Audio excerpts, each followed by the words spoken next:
want you to listen. Then what? Share it. With? Whoever you share with. Whoever you know, the people you're close to.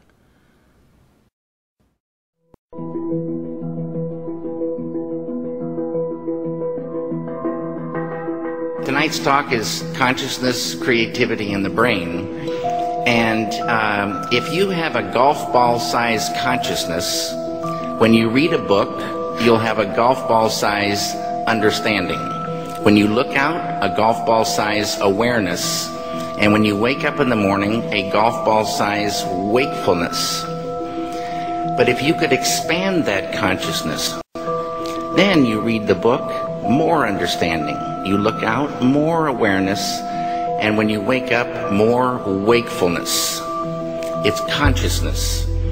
And there's an ocean of pure, vibrant consciousness inside each one of us. And it's right at the source and base of mind, right at the source of thought, and it's also at the source of all matter. There is no matter as such. All matter originates and exists only by virtue of a force which brings the particle of an atom to vibration and holds this most minute solar system of the atom together. We must assume behind this force the existence of a conscious and intelligent mind. This mind is the matrix of all matter. Matter seems like a good place to begin. The solidity of the world seems totally indisputable.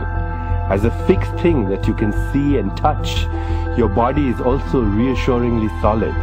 But beginning with Einstein, modern physics has assured us that this solidity is a mirage. All of physical matter, everything we have around us, is the result of a frequency. And what that also means is that if you amplify the frequency, the structure of the matter will change.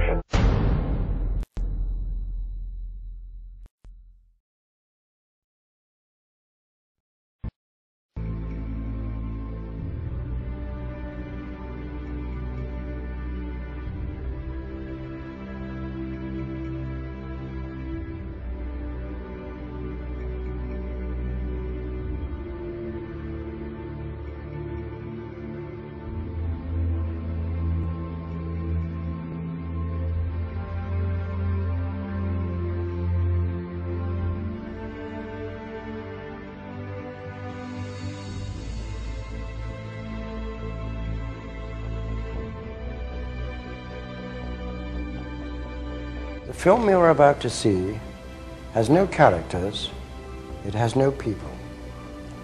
It's a film to describe to you and explain visually the effect of cymatic frequencies on texture, structure, water, oil.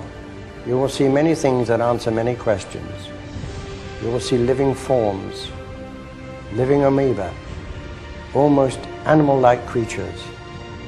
You will see continents being formed, the earth itself coming into existence, explosions, eruptions, atomic explosions, and bombs.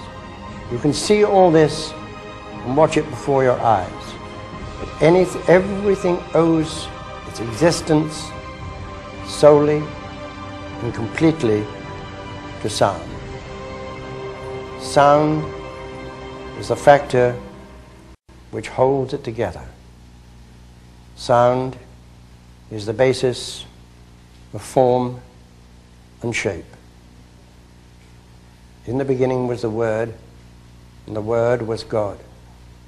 We are told that this is how the world began and how creation took shape. If we put that into the modern idiom and say that into the great voids of space came a sound, and matter took shape. Please watch carefully.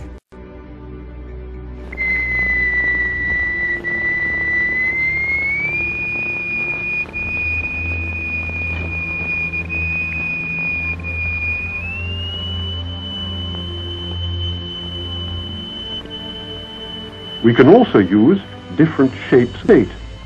Here we have a triangular plate with a crystal attached to its underside and produce a sonorous figure. We change to a higher note and see a rather more complicated figure.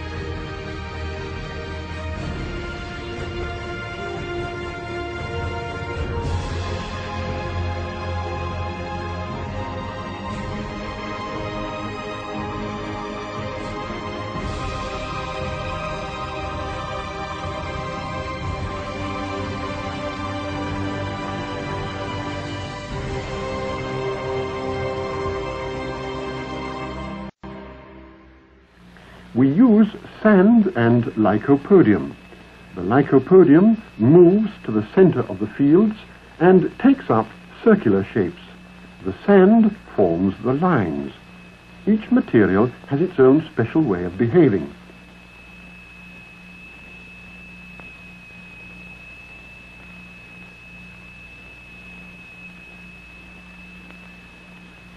Lycopodium alone, a sonorous figure,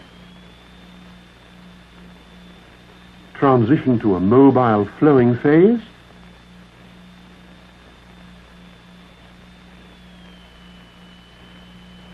and back again to the figure.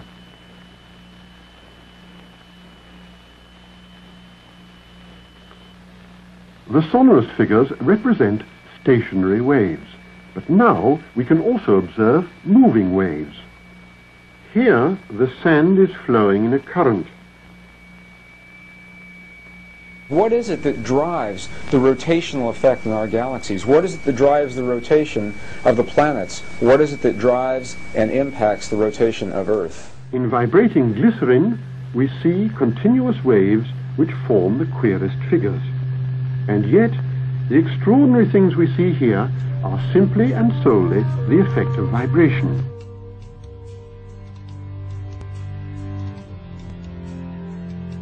Now, what we've seen up until now are single signals, single frequencies projected in the matter. And what you're seeing here now are interference patterns of 2 or more frequencies resulting in a pulse. The pulse of the human heart, the pulse that drives the blood through the veins in your bodies. What is your heart responding to? Where does that pulse come from?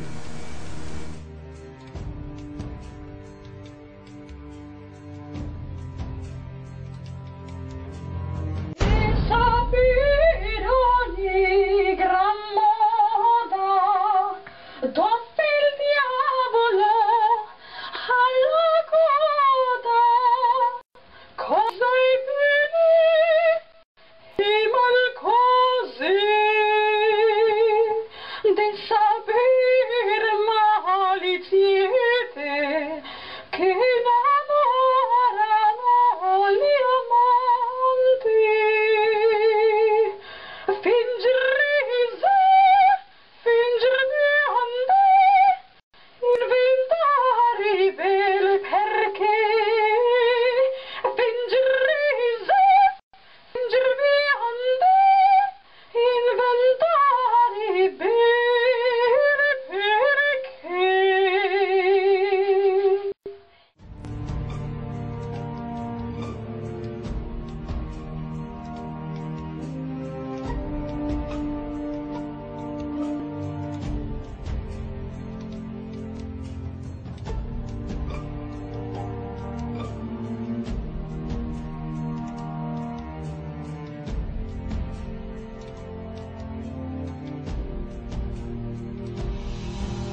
Quantum physics has revealed what ancient masters knew. Matter does not exist. The concept of substance arose from the philosophy of Aristotle, and from that concept came science's conception of matter. The fact of the matter is that the substance of the universe is consciousness. Belief that the substance of the universe is matter leads to what I call a fear-greed dichotomy, as people in their quiet desperation attempt to accumulate as many material possessions and riches as possible. In fact, the substance of the universe is consciousness. Therefore, it is behavior that is important.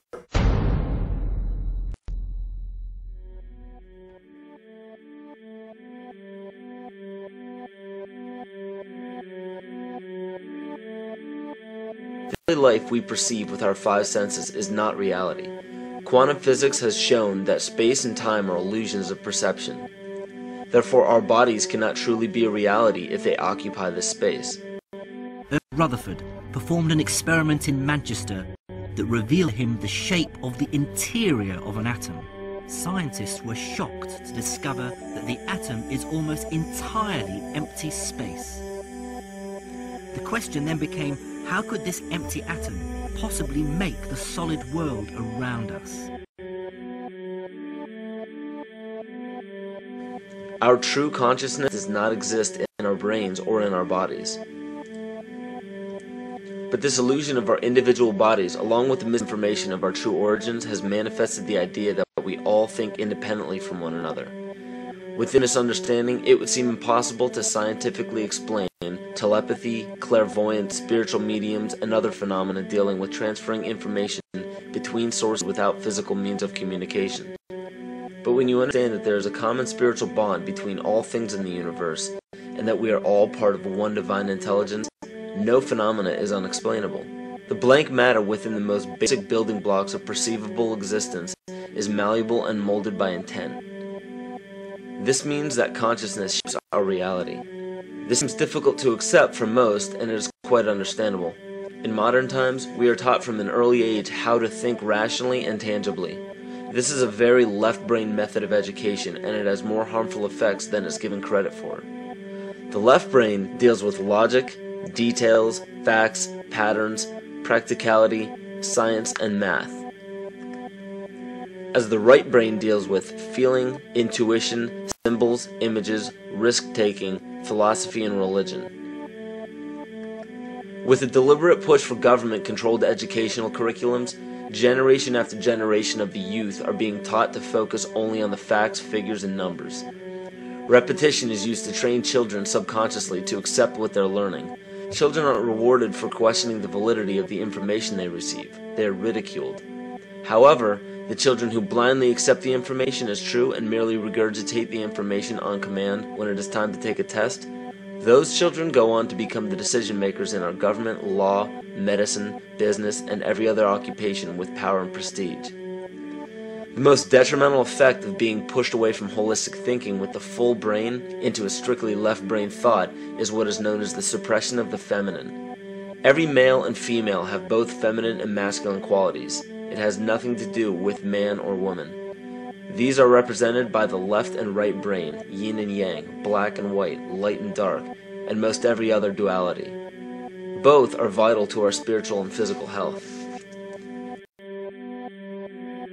So the intangible parts of our existence, such as emotions, are part of the true reality of higher consciousness. If emotions are part of a realm that we cannot experience with our five senses, then how is it that we are all aware of our emotions?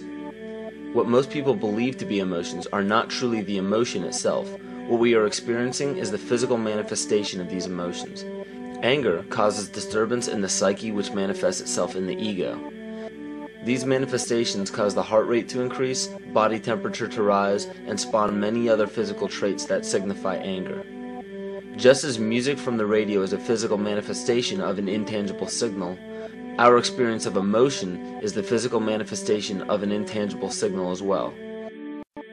It has been shown that our emotions have a vibratory frequency to them. Furthermore, there are only two emotions that humankind experiences: fear and love. All other emotions branch either directly or indirectly from these two emotions. Fear has a long and slow frequency vibration to it, while love has a very rapid and high frequency.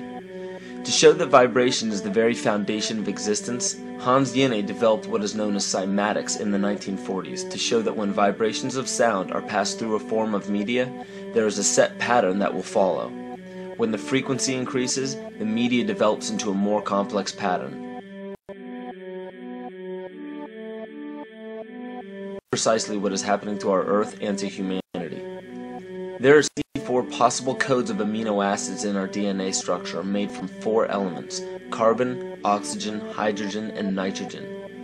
By any means of logic, we should have all 64 codes activated within our DNA structure. Yet we presently only have 20 active codes. And these 64 possibilities, it appears that only 20 of these codes are turned on right now for us, the 20 amino acids. There is a switch that turns off and turns on where those coding sites lie, and that the switch for that turning off and turning on is what we call emotion. And this is the first time that we've ever seen the patterns of emotion directly physically linked to human genetic material. Well, fear is a long, slow wave of emotion. So this wave of fear is a long, slow wave and touches relatively few sites on this DNA. So an individual living in fear is limited to the number of antennae that they have available to them, whereas an individual living in the pattern of love, this is love in DNA, you can see it's a higher frequency, shorter wavelength. We have many more potential sites for coding along that genetic pattern. This information, this is amazing. This is the first time we've ever had a hard digital link between emotion and genetics. It's important to understand because another researcher named Vladimir Popanov measured tiny particles of light called photons inside a vacuum tube. The photons were scattered as expected. A sample of DNA was then entered into the vacuum tube and they measured the photons again. They found that the particles of light aligned themselves along the axis of the DNA. Then, as they removed the DNA sample, the photons remained aligned to the same form of the DNA even though no DNA was present. This is what is known as the phantom DNA experiment. Science now bridges a very important gap between physical and ethereal, or spiritual. Our emotions directly affect the structure of our DNA, which directly shapes the physical world we experience every day. So the messages left by the ancients that we've explained here were more than prophecies about a one-world government or a new world order. We now understand why the study of the heavenly bodies were so important. The rotation and orbit of all that makes up our universe serves as a clock to map changes and transitions. Then the ancients understand that the change of the heavenly bodies were a mirror to the changes of all existence. Stakeley Department Chairman, Chemistry, University of California, Berkeley, showed that DNA acts as an antenna for cellular upregulation. The primary function they taught us about what DNA is about. It's a receiver and transmitter of photons, light, and phonon sound. For what? Cellular upregulation, meaning that their water molecules, the pyramid power around the DNA spiral energizing strands, are taking in the spiritual energy of love vibrations and then sending it out for manifesting, precipitating in a quantum field, the physical matter of the body. These are hertz, frequencies, or cycles per second that the musicians can retune their instruments to play and experiment with. Why? Again, these are the Creator's musical scale, the original solfeggio, buried for 3,000 years in the Bible. So the ancient priests who knew how to levitate the huge stones for the building of the pyramids, and the Masonic knowledge that predated ancient Egypt, the ability to have this information, these frequencies, serve the function of creation, destruction, and miracles on behalf of the empowered people who had access to this knowledge. I say that because of this metaphor.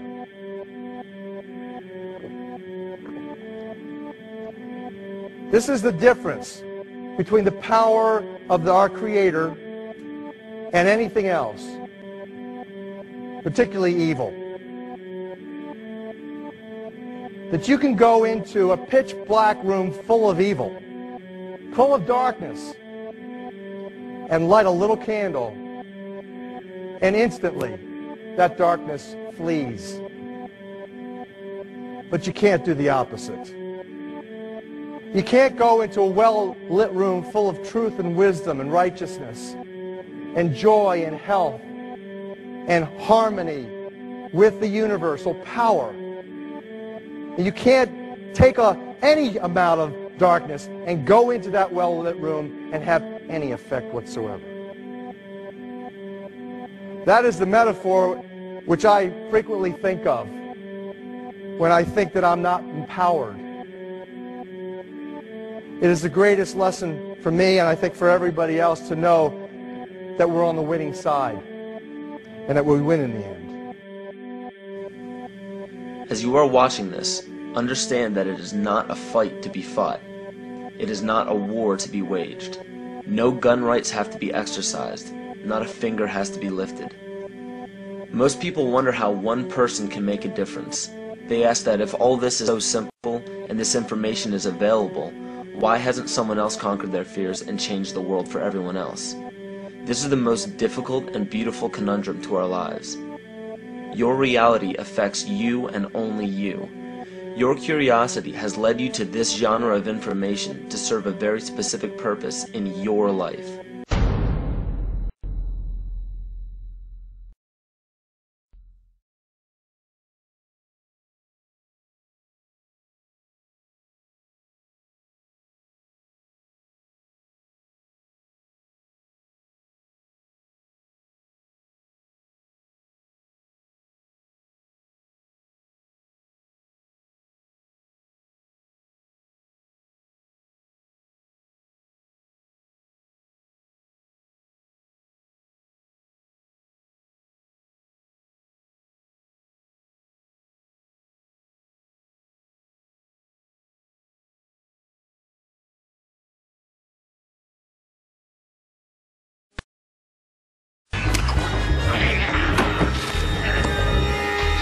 So who is in control? Huh? Are you?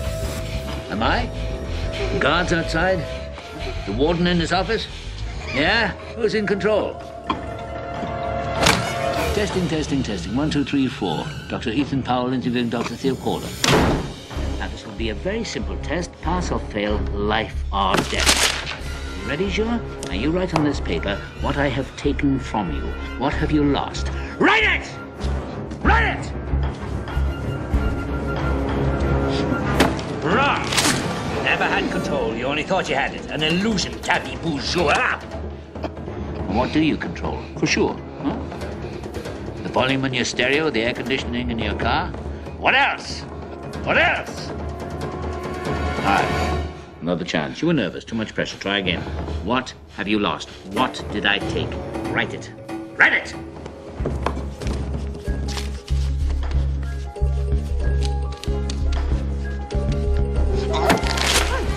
You're a fool, Juha. Do you think you were free? Where were you going at 2 o'clock today? Into the gym, right? In the morning, your wake-up call. In the middle of the night, when you wake up sweating with your heart pounding. What is it that has you all tied up, Juha? Tied up in little knots? Is it ambition? Yeah. You're no mystery to me, boy. I used to be you.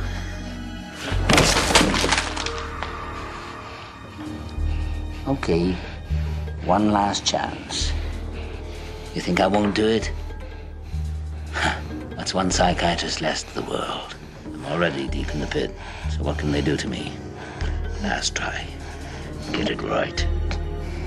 What have you lost? What did I take from you? Write it.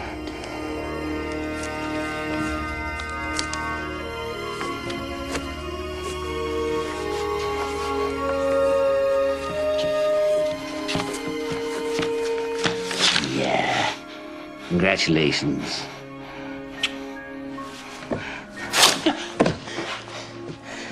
You're a student after all. And you've lost nothing but your illusions and a little bit of skin. I want to finish this. Finish what? Telling you what I know. What makes you think what you know is any different than what other people know? I had different teachers.